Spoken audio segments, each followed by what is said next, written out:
Hey, what's going on, guys? It is OGC here, part of Original Gaming Culture.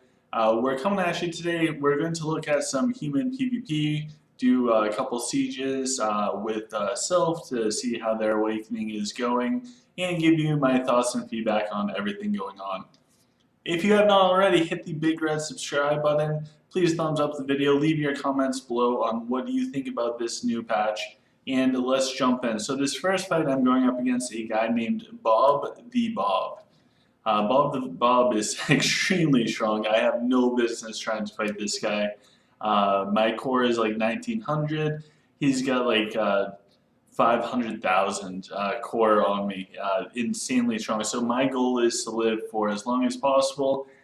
And I did better than I thought I would. I mean, I get crushed, but I lived three seconds longer than I thought I would. So we won in stamina, and that's it. So we go up against Bob the Bob, my favorite opponent to go up against because I get humbled very easily against him. So I started off with the heal for the humans. I figured that that would help keep everything up. I retreat the turtle after using it because I don't want the turtles to die. Unfortunately, my Cleo is dead, so his archers is just going to eat me up. I do. He just wiped out my whole bottom side basically. I'm trying to get Virion to do his resurrection. However, Virion dies before I can get it off. Very frustrating. That would have extended it so that maybe I could have gotten a few more seconds alive as well. It appears as if the shields from the swords, it's hard to track and follow all of them. Some comments from these videos claim that people have done some testing and it prioritizes every non-sword first. I still think that it's useful, and simply because you want to keep your archers alive as long as possible. So that was our fight against Bob the Bob. I'm going to show you guys an older PvP as well of me as Sylph before I switch to the new trees. So I'm going up against a guy named Sergio. I show this because this is a person that is right around the same core as me. We're pretty much even across the board. So this will show a slightly different type of battle. So we'll start off with Jack Spray and Pray.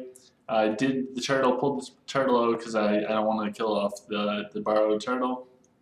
And I do the Fire Mage's Fire Dance. Because what else would you do with the Fire Mage? My Gan is down.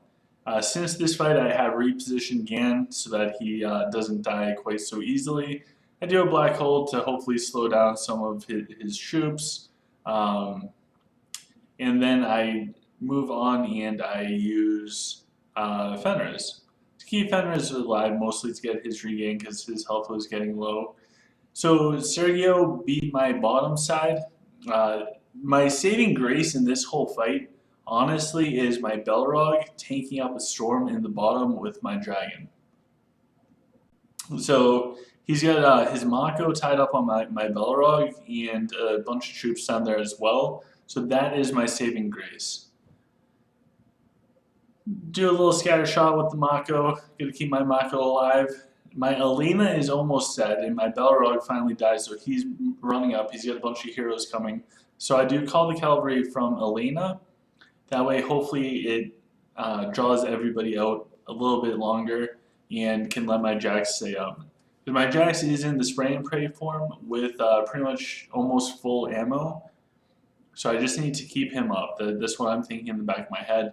My Mako's still up for now at least until Denji, Lunella, and Bane get to him. Up against his Jax, I had my Fenris and Denji kind of pick him off. Now my Jax is just finishing up killing off the Huntresses, and then he turns and Jax literally just shreds Denji apart. Denji had no chance. And on my offensive side, I still have a pack and a half of Huntresses and Denji alive that just killed off one of the mages and moves towards Mako. Mako's dead for Sergio, and now it's just a matter of time until his Bane drops. Jax is too strong for Bane. So that was a pretty good fight. Again, that was before the awakening, but I wanted to give you guys a perspective. Now this fight, this is my stronghold getting attacked. I only bring this up because it is so cool to see all of these trees. So these trees are the Zen trees, I believe. These are the trees that will summon mini trees. So I tried out see all those mini trees? Look at all those little guys. I tried out the thornmail trees. I believe those are the dire ones. I might be getting them mixed match. Give me another week and then I'll have all these things down. I tried out the thornmail trees and it was very lackluster, didn't do enough. And unless there's a giant HP boost with level 15 trees, I don't see them being super efficient against any opponent that is running with Noble Blood. I just think Noble Blood completely negates the reflection from those trees. So I decided to go with the summoning trees.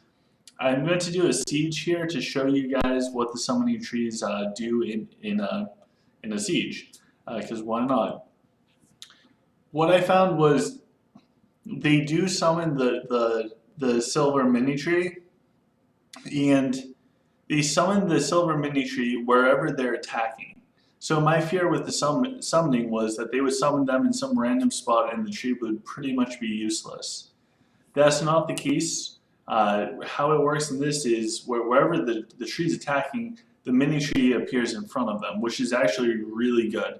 So if you guys watch here, the mini trees will all pop up in front of the main trees, which means that they're going to be right in the front of the battle. So I do like these trees a lot more than the other ones, simply because of that fact that they will present themselves in front of the big trees, hopefully absorb some more damage. So we'll siege this down. Well, we're sieging this down. Please let me know what do you think about the new intro. And just wait, because there's a brand new outro. Also, tomorrow we will be going over in depth all of the information that we have available for the new Drake information. So Drake is coming out, should be coming out in a few weeks for the servers below 114 and under, I believe. So Lilith did put out information on it. We'll kind of go over it. It's still a little wish-washy. I'm still wrapping my head around it. But we'll go over the information that we do have available in depth. That way we can hopefully have a better understanding. So in the comment section below, please let me know if you like the intro and or extra. Hang out so that you can see the extra. I personally like it quite a bit. So we're sieging everything down. As Sylph came out pretty good. Now I have one more PvP for us. This is going to be a human with the new awakened swords, the shield swords, versus a Sylph. This is actually Monica Kemp, so she's going up against a Sylph. The Sylph player has a level 37 dragon, so this is their secondary dragon, and they're using it because it has greater humanoid to go up against humans. So Monica Kim does go out, and it's pretty cool to see humans actually win. It's a pretty even match back and forth, but yeah, the yellow player ended up having a lower level dragon, although it had a really good last talent going up against the humans. Monica Kim's just too strong. Remember, if you guys don't subscribe and turn on the bell notifications, this is going to be the person that's going to be looking for you. So you might want to consider doing that. So Monica Kim destroys the bottom side. All of her troops are running forwards. The moral boost now for the humans is unbelievable. If you have level 10 in the masteries, it just lasts forever. I think humans are going to be really strong overall. So Monica Kim went out and she absolutely crushed it. So where do I stand right now with all of the information that we do have? I think that humans are going to be very strong between the boost of the moral and the shield swordsman. I think both are really good. For Sylph, I'm really disappointed with the thornmail trees. I was hoping for a lot more. Oh, I go through Monica's equipment too, by the way, because she has a bunch of really cool, flawless legendary items. Um, I'm very disappointed with the Thornmail cheese because Noble Blood essentially negates it. I can't notice the damage. And my cheese are like 2.5 million HP. Talking to AHS, who has like 3.5 million HP trees, he doesn't notice the damage at all either. So that's definitely disappointing. Scorpion's probably got the best end of the deal. From what I've heard back about blasters, uh, they are experiencing increased damage for the ones that shoot out 2 rockets. And monks are just flying around doing sidekicks all over the place. I don't understand rocking, so I can't bring you too much with that. But tomorrow we'll cover Drake for today. Smash the thumbs up button. Subscribe if you have not subscribed already, and check out this outro.